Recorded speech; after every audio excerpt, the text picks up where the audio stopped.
And the new vacancy on the Supreme Court is quickly to become a key issue in the presidential race. Joining us now to talk about the implications is Dr. Alvin Bernard Tillery Jr. He's an associate professor of politics at Northwestern University. Thank you, Professor, for joining us. My first question to you is, COVID is now taking a back seat. This has been in the news since Friday night. Is that good or bad for the president? Well, I think it's potentially very good for the president because he's faced considerable trouble in the polls since the beginning of his process. And traditionally, Republican voters pay a lot of attention to Supreme Court vacancies. And so I think that it could shore up his support. The problem for Mr. Trump is that when you look at independents and other sort of categories of voters, there are not really a lot of persuadable voters left out there. So what this might do for him is bring his base, which was already going to vote for him, to the polls. But the idea of putting another conservative judge on the court is not going to win over people that he doesn't already have. And so that's the fundamental challenge for him. You mentioned the polling on this. There is polling that shows that in Maine, North Carolina, and Arizona, three of the states with competitive Senate races this time, that the voters there would prefer Joe Biden rather than Donald Trump to pick the Supreme Court nominee. So does this help the Democrats politically?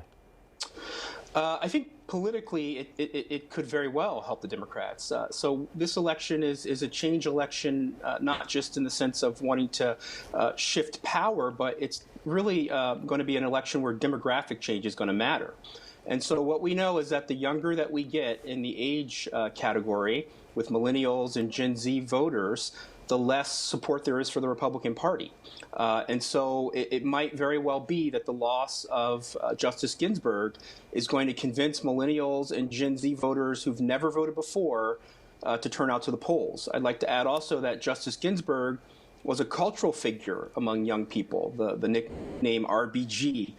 Some young people that I've taught have had tattoos of Justice Ginsburg. So it might actually help the Democrats in ways that are going to surge their turnout among young people. But that's not going to do anything for them in terms of keeping power, keeping the seat on the court. So. That's interesting to me that some of your students or a student may have a tattoo of her. I want to ask you about President Trump said more than likely the nominee would be a woman. Now, I would assume that women would be very happy about that. Would that translate into votes for him?